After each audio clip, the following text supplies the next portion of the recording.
So let us start the event. I welcome all of you.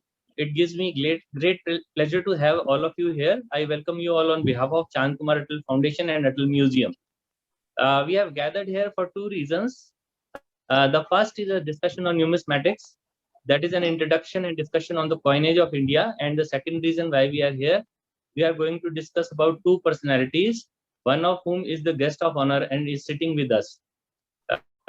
We welcome Shri U.S. Mehraji, who is sitting with us. He is a guest of honor for this event. The other personality we sadly lost last year in September 21. He was the legendary scientist, Professor Dr. C.K. Atal. He was an international figure in science and a pioneer of art. While Mehraji became a successful businessman and pursued his passion in numismatics and philately, Dr. Atal became an internationally renowned scientist and also pursued his passion in art, history, and culture. These two men have a lot in common. I have seen that both have shared a common past, that is the partition of India. It was very tragic. Both lost everything in the partition of India, but both have become self-made personalities who started from scratch. And both share a similar success story. They rose to great heights in their career. And it was by dint of sheer hard work that they achieved this. And both have shared a common passion for heritage, and both have produced significant contributions in preserving heritage and working on it. They have both received awards and recognition in their lifetime, and both have been very great and kind-hearted human beings. The passion for art and heritage in both these persons were shown at a very young age. When the partition occurred, they were in their teens, and it was at that time that this passion was ignited. Today we have gathered on the platform of Chand Kumar Atal Foundation and Atal Museum. The purpose is to honor the guest of honor and hold an academic activity for improving our awareness of our heritage. Chand Kumar Atal Foundation is a non-profit organization aimed at promotion of arts and science.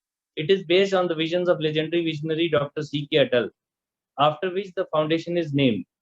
CKAF strives to promote upcoming talented persons in both arts and science field.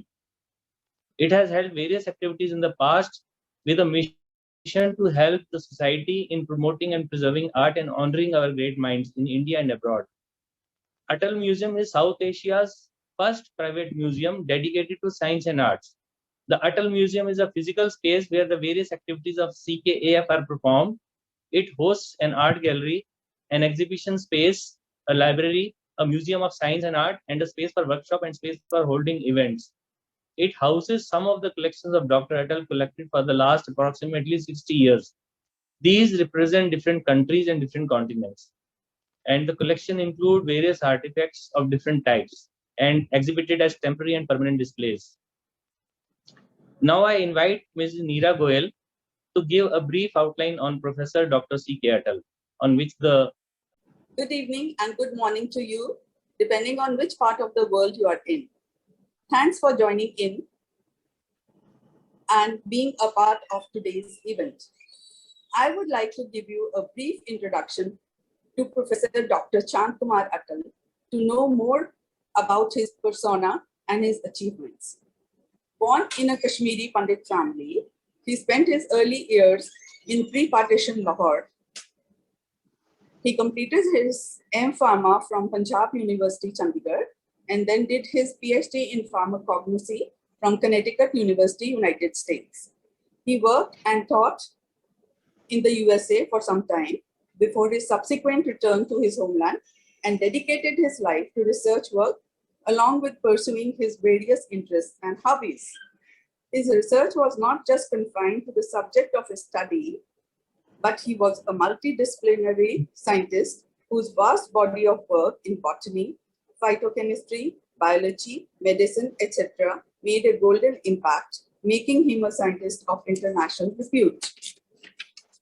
He was head and director of two CSIR institutes, IIM Jammu and IIM Srinagar. He founded CSIR Complex Palampur, which is now called the Institute of Himalayan Bioresource Technology. Under his guidance, award-winning research was done in the fields of drug development, health and medicine, food technology, agriculture, botany, tissue culture, biochemistry, essential oils, aroma chemicals, perfumery and fragrances, paints, dyes and pigments, and rural development.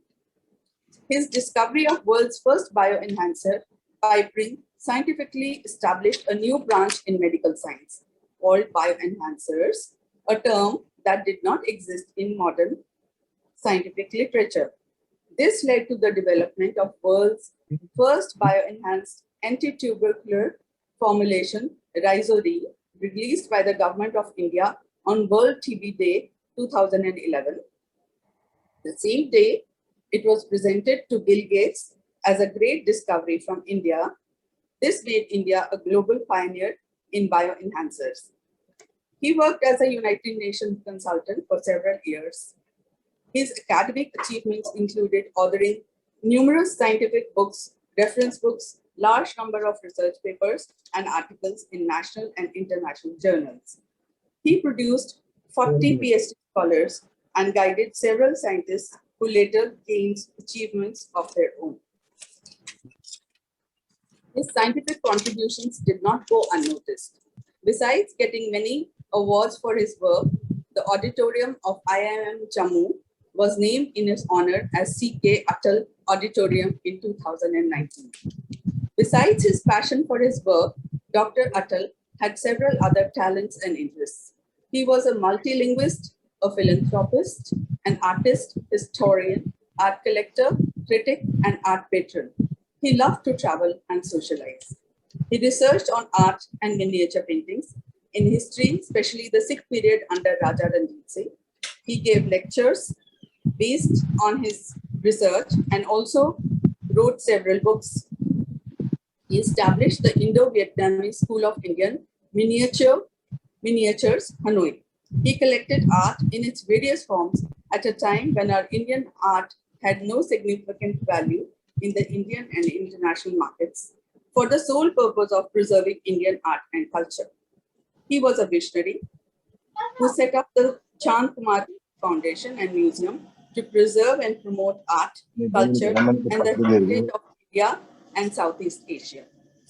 Thank you, depending on which part of the world you are in.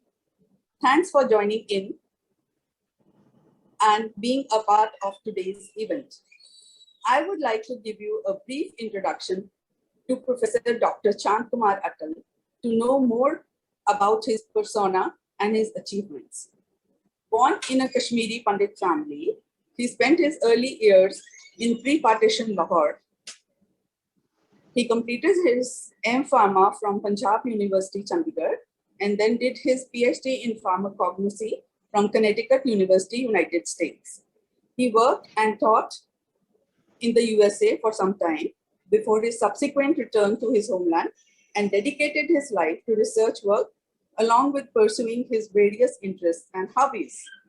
His research was not just confined to the subject of his study, but he was a multidisciplinary scientist whose vast body of work in botany, phytochemistry, biology, medicine, etc. made a golden impact, making him a scientist of international repute. He was head and director of two CSIR institutes, IIM Jammu and IIM Srinagar. He founded CSIR Complex Palampur, which is now called the Institute of Himalayan Bioresource Technology. Under his guidance, award-winning research was done in the fields of drug development, health and medicine, food technology, agriculture, botany, tissue culture, biochemistry, essential oils, aroma chemicals, perfumery and fragrances, paints, dyes and pigments, and rural development. His discovery of world's first bioenhancer, Pipering, scientifically established a new branch in medical science called bioenhancers, a term that did not exist in modern scientific literature. This led to the development of world's first bioenhanced anti-tubercular formulation, Rhizodine, released by the Government of India on World TB Day 2011. The same day, it was presented to Bill Gates as a great discovery from India. This made India a global pioneer in bioenhancers. He worked as a United Nations consultant for several years. His academic achievements included authoring numerous scientific books, reference books, large number of research papers and articles in national and international journals. He produced 40 PhD scholars and guided several scientists who later gained achievements of their own. His scientific contributions did not go unnoticed. Besides getting many awards for his work, the auditorium of IIM Jammu was named in his honor as C.K. Atal Auditorium in 2019. Besides his passion for his work, Dr. Atal had several other talents and interests. He was a multilinguist, a philanthropist, an artist, historian, art collector, critic, and art patron. He loved to travel and socialize. He researched on art and miniature paintings. In history, especially the Sikh period under Raja Ranjit Singh, he gave lectures based on his research and also wrote several books. He established the Indo-Vietnamese School of Indian Miniatures, Hanoi. He collected art in its various forms at a time when our Indian art had no significant value in the Indian and international markets for the sole purpose of preserving Indian art and culture. He was a visionary who set up the Chand Kumar Foundation and Museum to preserve and promote art, culture, and the heritage of India and Southeast Asia. Thank you. We'll introduce the speaker, Shri Arijit Chatterjee. And he's a very nice person at heart, and he's a very hardworking person. He has a lot of degrees, and he has a passion in art and history. So he has done his BA honors in history from Delhi University, Sri Venkateshwara College. Then he has done his MA in history, specialization in ancient Indian history from Ramjas College, University of Delhi. After that, he has done some languages, Department of Sanskrit, University of Delhi. He has done diploma in Sanskrit. That was 2020-21. And then he has done certificate in Prakrit language and literature from Bhogilal Leherchand Institute of Indology. That is also Delhi. Currently, he is in the Department of History, University of Delhi, as an MPhil student. So he has various interests like social histories of early Indian art, then transference of intellectual and artistic traditions in Southeast Asia and South Asia, then issues of connoisseurship, performance, traditions, early Indian and early medieval texts, and its associated archaeological assemblages. So now I invite the speaker, Shri Chatterjee, to give a talk on the topic Introduction of Coinage in India. So please, Arijit ji, we would be honored to hear you on this topic. So, thank you, Dr. Atal, for such a lofty introduction. I am really honored, and it's an absolute privilege to share with you all what I have been, along with my very wonderful classmates at the University of Delhi, are being taught, which has completed 100 glorious years of eminence on May the 1st, 2022. I am also deeply honored that Atal Museum and Chand Kumar Atal Foundation, which was created by a luminary, Professor C.K. Atal, about whom I heard minutes ago, had taught me as a rightful person to be what I would say your boatman for this evening, and ferry you across the vast amount of knowledge which you can learn and appreciate from the coinage system which has developed in all these millennia in our Indian subcontinent. So I would start by two classic examples to start our discussion. One is obviously Bollywood, which most of us gathered here love, is Mehmood's song of 1976, Sabse Bada Rupaiya, where he underlines that the whole thing is that ke bhaiya sabse bada rupaiya. And then for people who like Hollywood, Brad Pitt's seminal movie, I should say, Achilles. Last scene depicts when Brad Pitt, who stars as Achilles, the protagonist of the movie, dies in battle, is being left on the funeral pyre with mm, two coins kept on his closed eyelids. It's a tradition is generally carried in the Middle Eastern and the Greco-Roman world. Largely, Hebrews do it still today. So, uh, what would you learn from these two instances? What are the questions which bring up in your mind? Firstly, I would say, why is money such a cardinal tenet of human life? Since when did we as human beings started to use it? And does money, or for that matter, a small coin, have an aesthetic and artistic value attached to it? Was there any political involvement involved in the emergence of coins?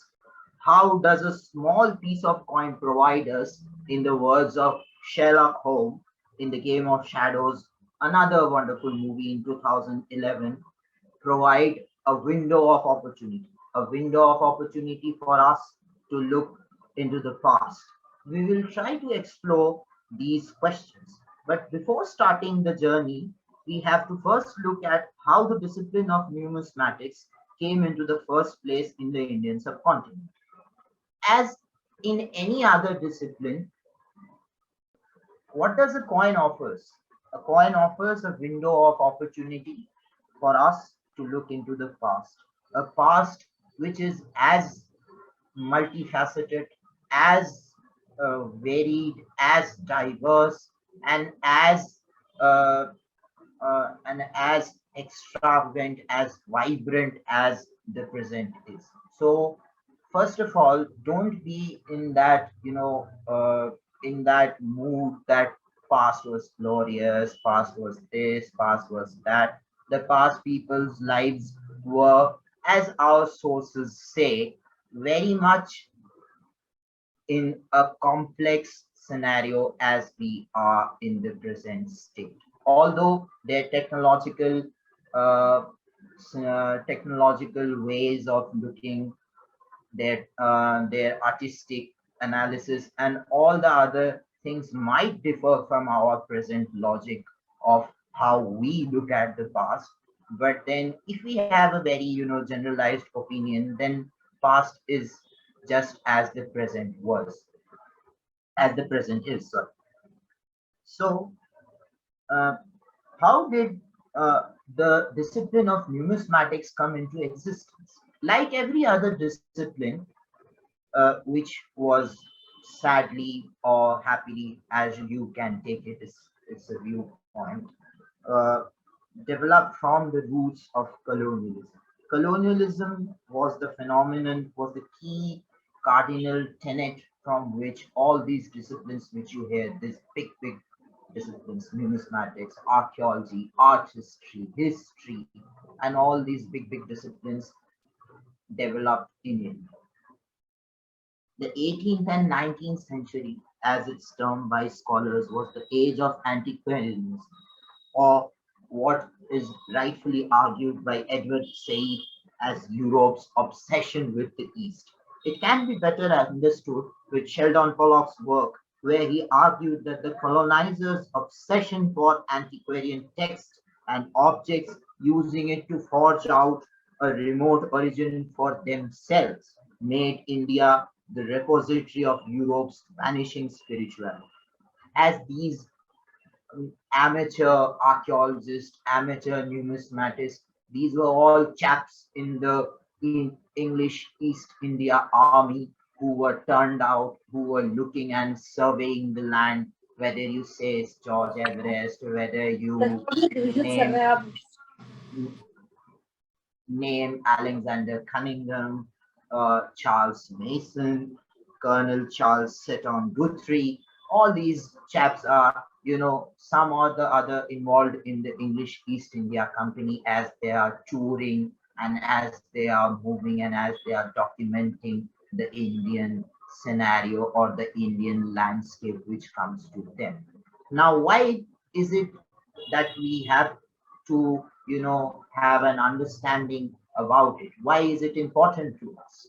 It is important to us because these are the basic perceptions, or I should put it in another way, these are the ghosts which still haunt us as, as historians, as art historians, or as scholars of any field in the modern days.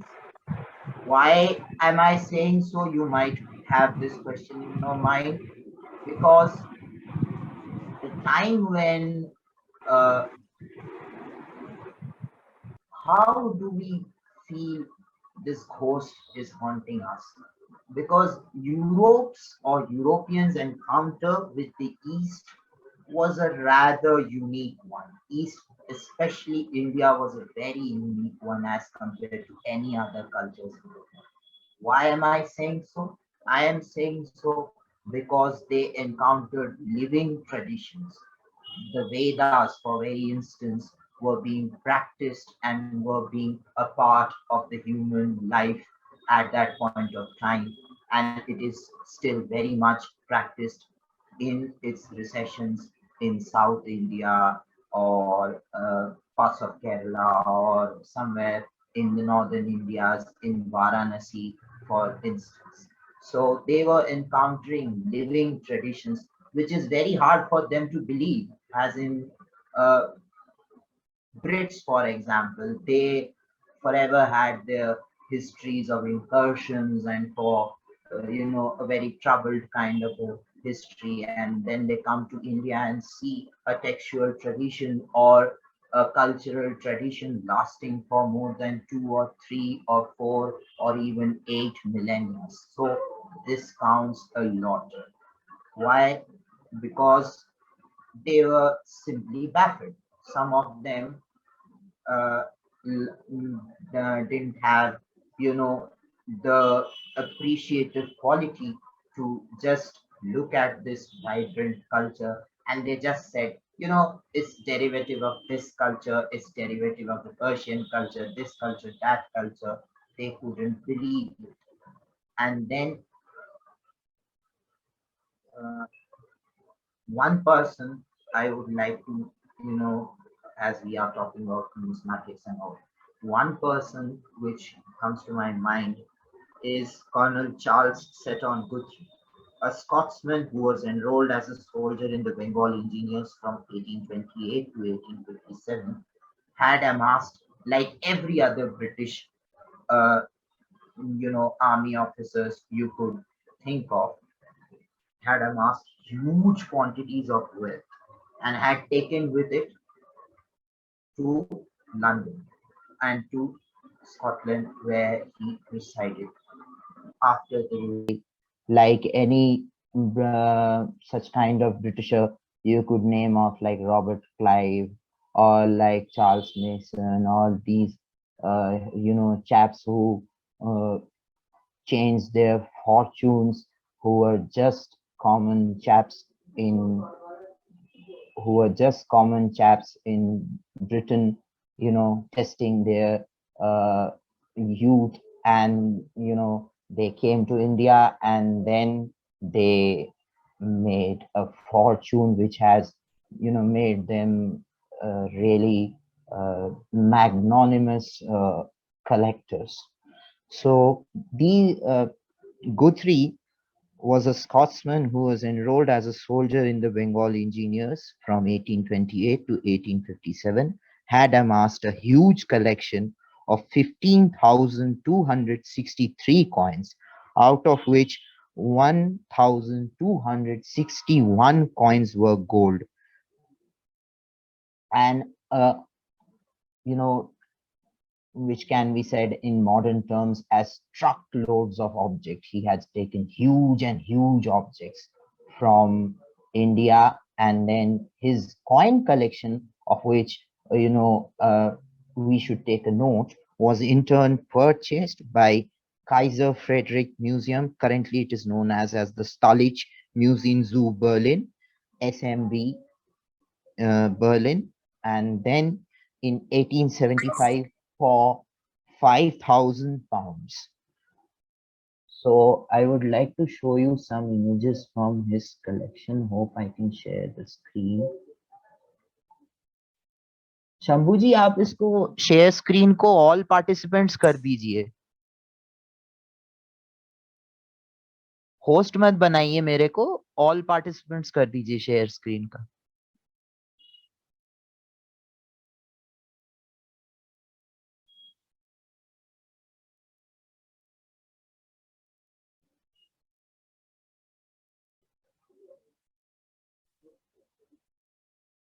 Done, sir, done. Right. Okay, so here we are. Slide.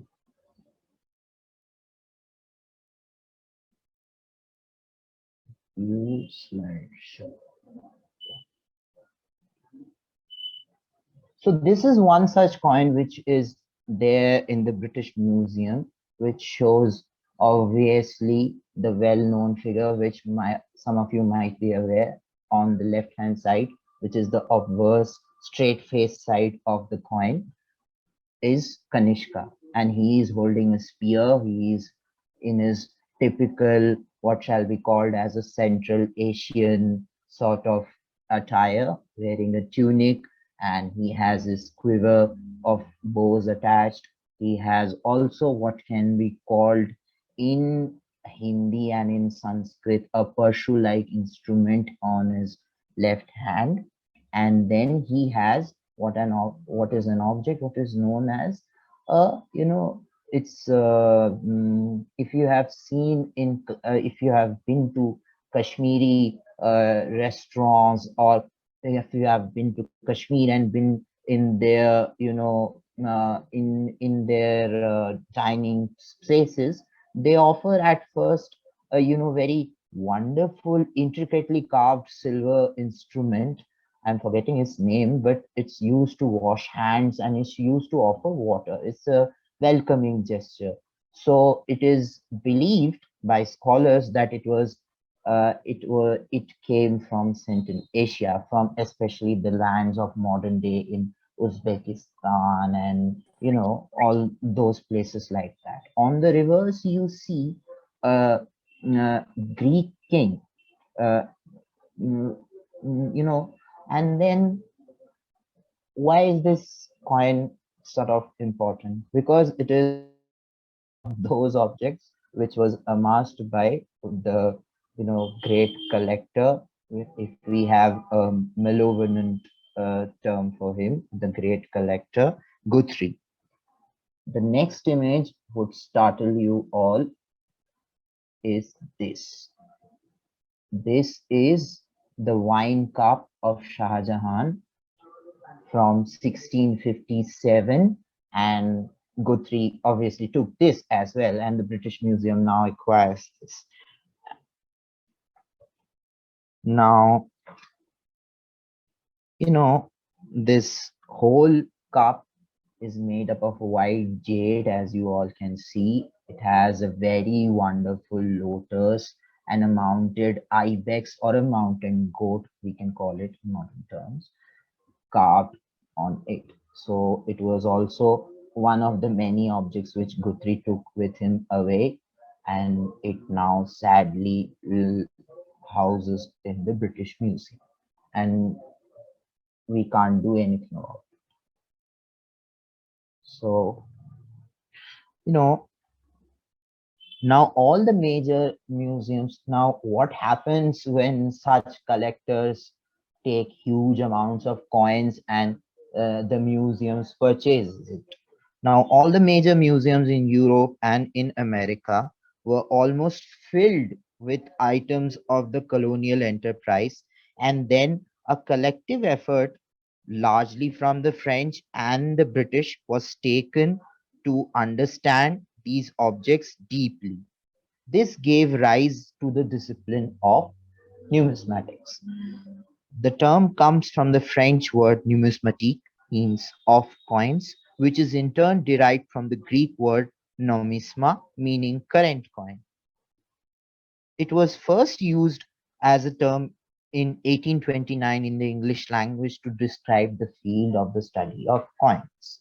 The Royal Numismatic Society in 1836 and the American Numismatic Society in 1856 were the results of these endeavors. The fruits of colonialism had borne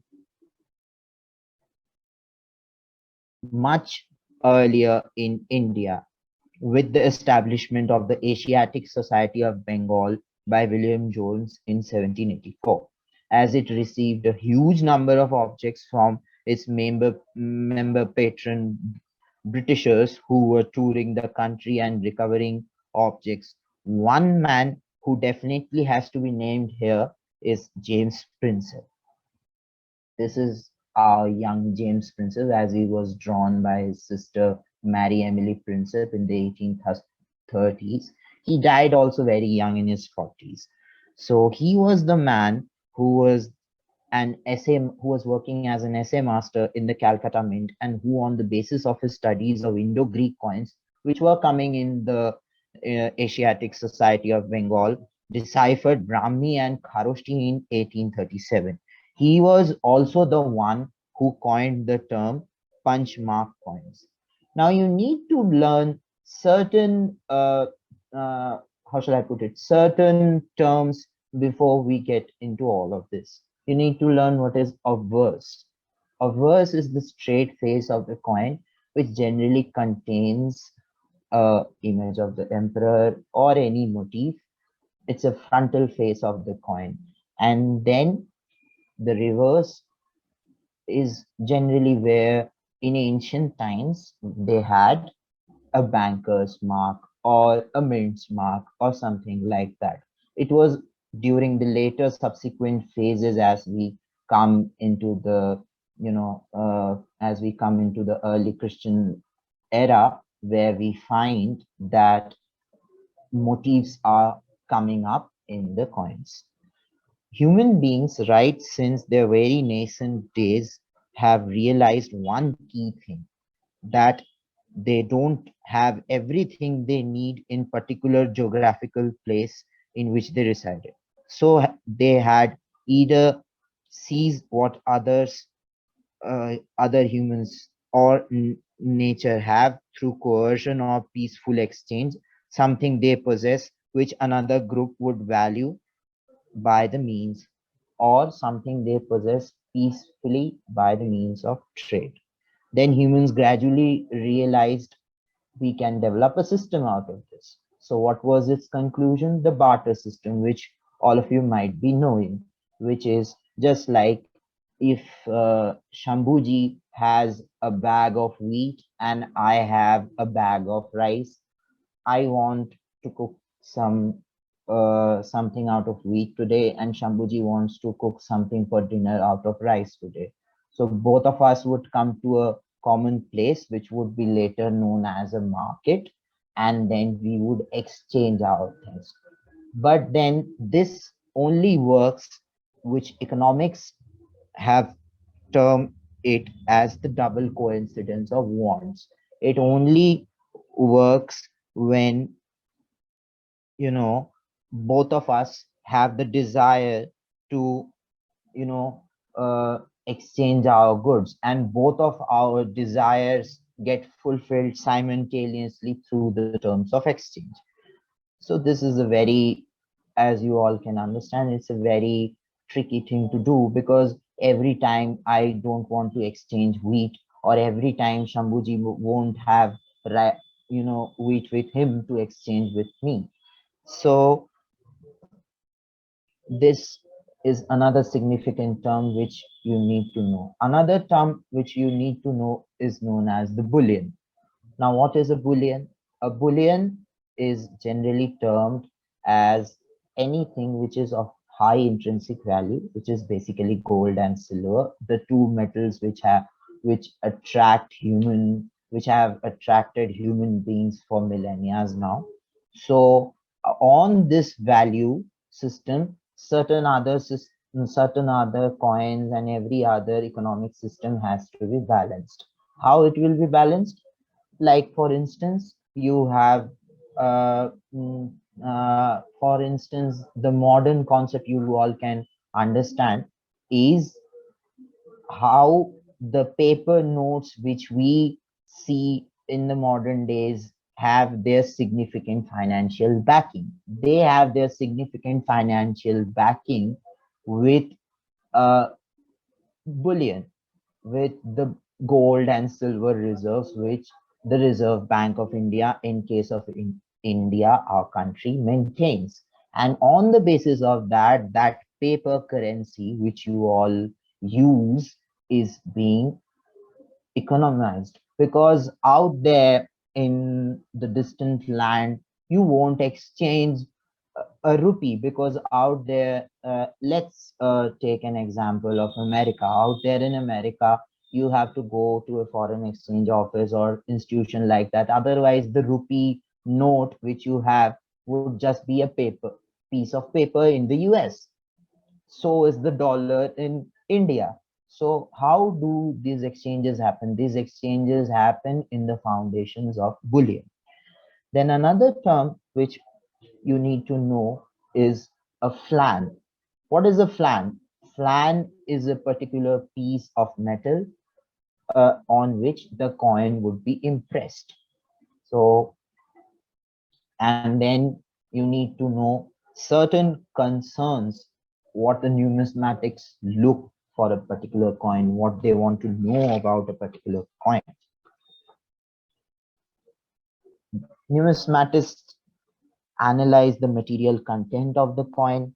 They identify the sources of this content, for example, from where the metal comes from, where are the mines, where are the raw materials coming. They classify and study the coin, obviously.